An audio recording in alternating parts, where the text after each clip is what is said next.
Hello, जैसा कि आपको पता है डेली हम एक वीडियो डालते हैं।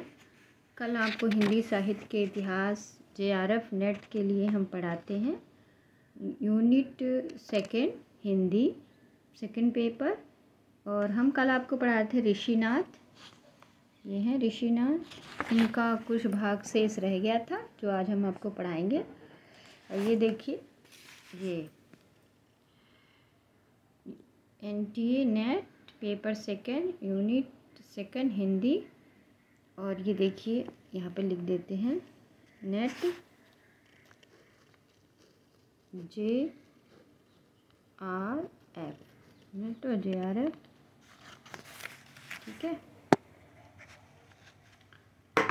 JRF unit 2 Hindi MA second paper. तो आशा करती हूँ आप इसे सुनकर लाभ उठाएंगे। और चलिए हम आपको यहाँ पर पढ़ाए थे ऋषिनाथ 36वां रीतिकालीन के कवि, उत्तर रीतिकालीन, प्रकरण 2।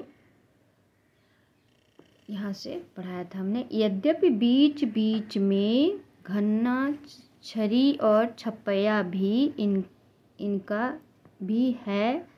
इनका रचना काल संवत 1831 है, जिसमें यह इनकी वृद्ध अवस्था का ग्रंथ जान पड़ता है। इनका कविता काल संवत 1790 से 1831 तक माना जा सकता है। कविता ये अच्छी करते हैं। एक कविता दिया जाता है, छाया छत्र है करि करत मही पालन को पूरो फलो रजत अपार है। मुकुट उदार है लगत मुख श्री नर में, जगत जगत हंस हास हीरा हार है। ऋषिनाथ सदानंद सुजस बिलंद, तम वृंद के हरया चंद्र चंद्रिका सुधार है। हीतल को शीतल करत घनसार है, महितल को पावन करत गंधधार है। बेसी साल ये असनी के रहने वाले ब्रह्म भट्ट थे। इनके वंशधर अब तक असनी में हैं। इन्होंने भाषा भरण नामक एक अच्छा अलंकार ग्रंथ संवत 1825 में बनाया, जिसमें प्राय दोहे ही हैं।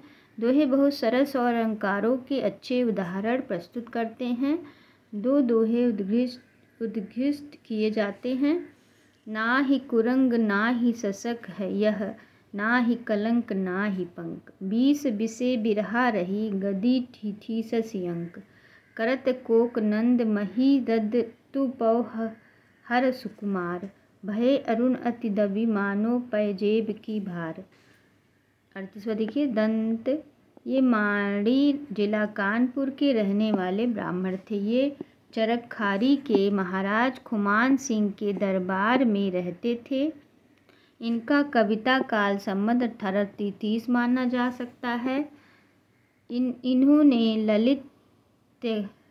ललित लता नाम की अलंकार की पुस्तक लिखी। किसने? दत्त ने जिससे ये बहुत अच्छे कवि जान पड़ते हैं। एक सवैया दिया जाता है, ग्रीष्म में तपे भीषम भानु, कई बनकुंज सखिन को भूल सो।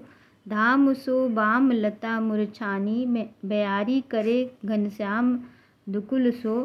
कंपनियों प्रगट्यो तन स्वेद, उरोजन दंत जू ठोड़ी के भूल से। हे अरविंद कलीन पे मानो गिरे मकरंद, गुलान के फूल से। सो रतन कवि देखिए, इनका वृत्त कुछ ज्ञात नहीं। शिव सिंह सेन ने इनका जन्मकाल संवत 1798 लिखा है। इससे इनका कविता काल संवत 1830 के आसपास माना जा सकता है। ये श्रीनगर गढ़वाल के राजा फतह शाही के यहाँ रहते थे। उन्हीं के नाम पर फतेह भूषण नामक एक अच्छा अलंकार का ग्रंथ इन्होंने बनाया। इसमें लक्षणा, व्यंजना, काव्य भेद,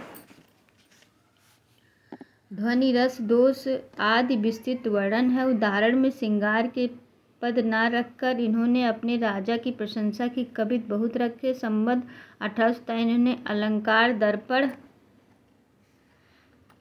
अलंकार दर्पण लिखा। इनका निरूपण भी विशद है और उदाहरण भी बहुत मनोहर और सरस है। ये एक उत्तम श्रेणी के कुशल कवि थे, इसमें संदेह नहीं। कुछ नमूने दीजिए। कौन कह रहा? आचार्य रामचंद्र रतन कवि के बारे में देखिए नमूने। बैरिन की बहिनी को भीषण निदाघ ब्रबी, कुबलय केली को सरस सुधारक है। दान छरी सिंदूर है, जग को वसुंधरा है।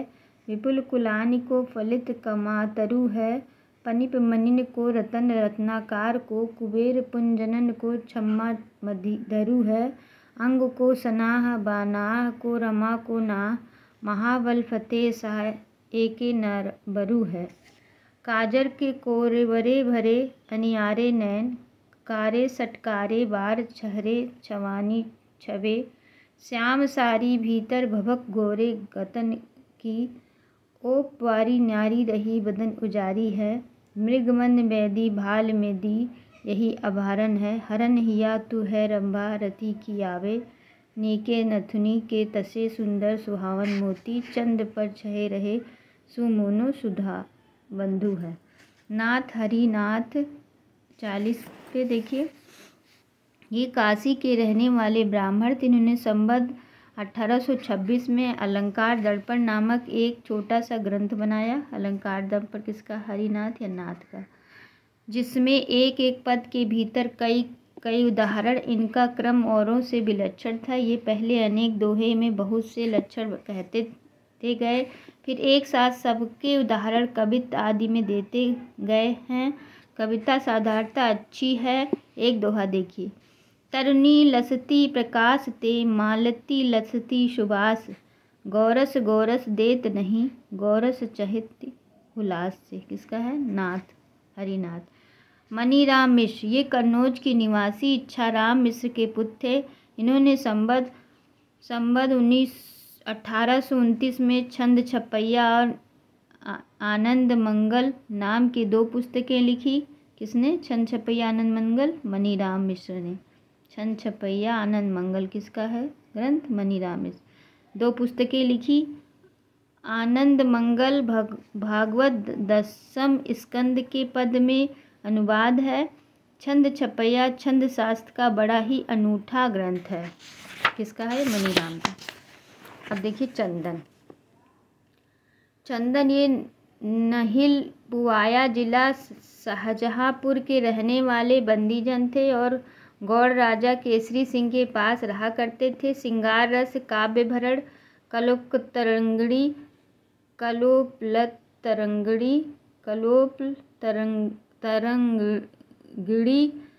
तरंगिणी ये तीनों रीति ग्रंथ लिखे। चंदन ने क्या क्या लिखा? शाहजहाँपुर में रहने वाले थे। श्रृंगार सागर, काव्य भरण और कलोप तरंगिणी चंदन ने लिखी ग्रंथ, रीति ग्रंथ लिखे। इनके अतिरिक्त इनके निम्नलिखित ग्रंथ और हैं।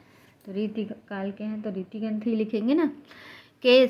और ग्रंथ देखिए चंदन के। केसरी प्रकाश चंदन, चंदन सतसाई, चंदन पथिक बोध, चंदन नखशिख, चंदन नाममाला कोश, चंदन पत्रिका बोध, चंदन तत्व सरंग संग्रह, चंदन शीत बसंत कहानी, चंदन कृष्ण काव्य, चंदन प्रज्ञाविलास चंदन। ये एक अच्छे चलते कवि जान पड़ते थे। इन्होंने काव्य भरण संबत 1845 में लिखा। फुटकल रचना तो इनकी अच्छी है ही। सीवत संबत की कहानी उन्होंने प्रबंध काव्य के रूप में लिखी। शीत बसंत की रोचक कहानियाँ प्रांतों में बहुत प्रचलित है। इसमें बीमात अत्याचार से पीड़ित शीत बसंत नाम 2 राजकुमारों की बड़ी लंबी कथा है। इनकी पुस्तक की सूची देखने से यह धारणा होती कि इनकी दृष्टि रीति ग्रंथों तक ही बद्ध न रहकर साहित्य और अंगों पर भी थी। ये फारसी के भी अच्छे शायर थे और अपना तखल्लुस संदल रखते थे। इनका दीवानी संदल कहीं कहीं मिलता है। इनका कविता काल संबत 1820 से 1850 तक माना जाता है। किसका? 1820 चंदन का। इनका एक सवैया नीचे दिया जा रहा है। ब्रजवारी गंवारी दे जाने कहाँ, यह चतुरता ना लुगायन में। पुनि बरनी जानी अनरीनी है, रुचि एती ना चंदन नयन में। छवि रंग सुरंग के बिंदु बने, लागे इंद्र वधु लघुताये में।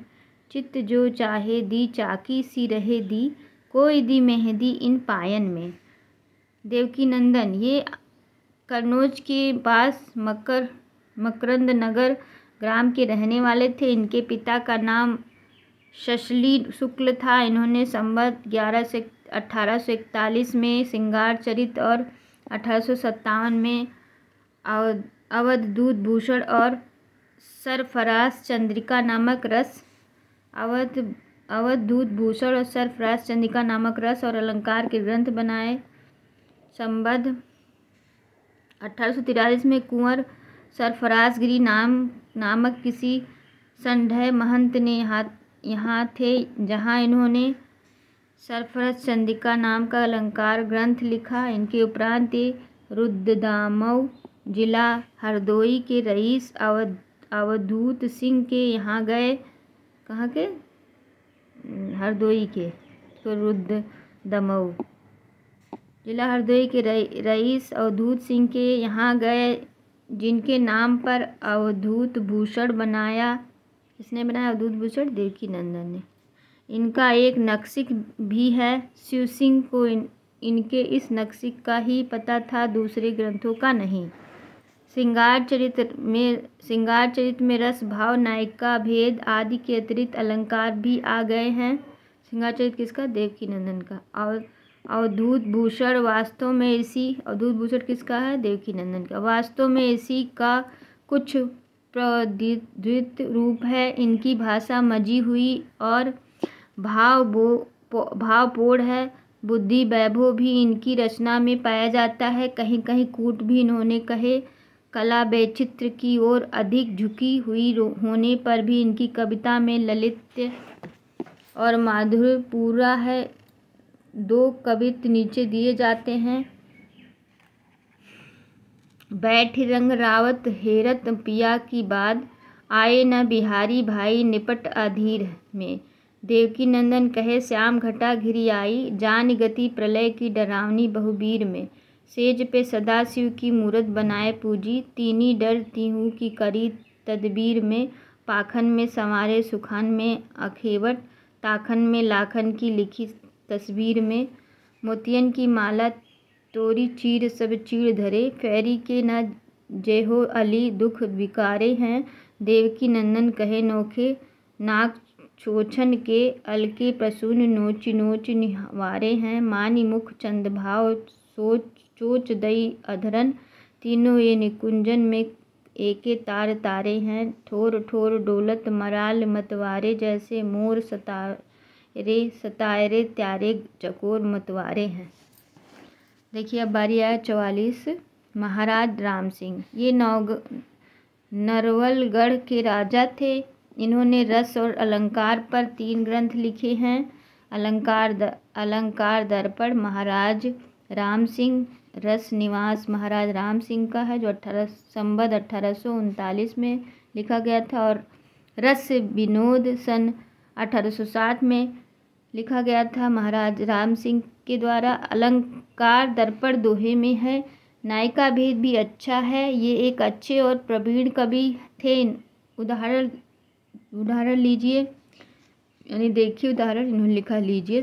सोहत सुंदर श्याम सिर, मुकुट मनोहर जोर, मानो नील मणि शैल पर नाचत राजत मोर। दमकन लाग दामिनी, करन लगे घनरोर, बोलत माति कोयले, बोलत माते मोर। भान कवि 45 नंबर। इनके पूरे नाम तक का पता नहीं है। इन्होंने संवत 1845 में नरेंद्र भूषण नामक अलंकार का एक ग्रंथ बनाया। भान कवि ने नरेंद्र भूषण नामक अलंकार के ग्रंथ बनाया था। देखिए नरेंद्र भूषण नामक ग्रंथ अलंकार ग्रंथ किसने बनाया था? भान कवि ने। जिससे केवल इतना ही पता लगता है कि ये राजा जोरावर सिंह के पुत्र थे। भान सिंह किसके पुत्र थे? राजा जोरावर सिंह के। और राजा रणजोड़ सिंह बुंदेल के यहाँ रहते थे। इन्होंने अलंकारों के उदाहरण श्रृंगार रस के पर्या बराबर ही वीर भयानक अद्भुत श्रृंगार रस के पर्या बराबर ही वीर भयानक अद्भुत आदि रसों के रखे इनके पास। मतलब ये श्रृंगार के साथ साथ वीर रस, भयानक रस, अद्भुत रस भी थे इनके दोहे में। इनमें इनके ग्रंथ में कुछ नवीनता अवश्य दिखाई पड़ती है, जो श्रृंगार के सैकड़ों वर्ष के पृष्ठ पेषण के उबे हुए पाठक को विराम सा देती है। इनकी कविता में कौन लिख रहे हैं इनके बारे में? अच्छा, रामचंद्र सिंह। कहा मैंने कथन आ सकता है इसलिए। भूषण की सी फड़क और प्रसिद्ध श्रृंगारियों की सी तन्मयता और मधुरता तो नहीं है, पर रचना पर्या पुष्टि और परिमार्जित है। किसके रचना पर्या पुष्टि और परिमार्जित है? बान कवि के। देखिए उनके दो थोड़ा। रस मत वारे ए जोरवार दुलारे, तब बाजत नगरे भय गालिब दिलीस पर। दल के चलत भरभर होत चारों ओर, चलत धरनी भरी भार सो फनिश पर। देखी के समर सन्मुख भयो ताहि समय, बरनत भान पेज के विषय पर। तेरी समशेर की फत सिर रंजोर, लाखी एके साथ हाथ अरिन के शीस पर। घन के सघन श्याम इंदु पर छाए रहे, बैठ तहाँ आशीष रेफन की पात सी। तिनके समीप तहाँ खज की सी जोरी लाल, अरसी से अमल निहारे बहुभात सी। ताके डिंग अमल लोहे बिंब बिदुम्ब से, फरकत ओप जामे मोतिन की क्रांति सी। भीतर के गढ़त मधुर बीन कैसी धुनी, सुन करिभान परी कानन सुहाती सी। तो नमस्कार, जैसा कि आपने देखा आज मैंने किन किन कवियों को पढ़ाया, तो एक बार फिर से रिवीजन कर सकती हूँ। आज मैंने पढ़ाई आपको ऋषिनाथ के बारे में, कल पढ़ाई थी। आगे वैशिल सार, दत्त, रतन कवि, नाथ कवि, मणिराज मिश्र और चंदन, देवकी नंदन। यहाँ देवकी नंदन के बाद महाराज राम सिंह और भान कवि। तो कितने कवि पढ़ा लिए?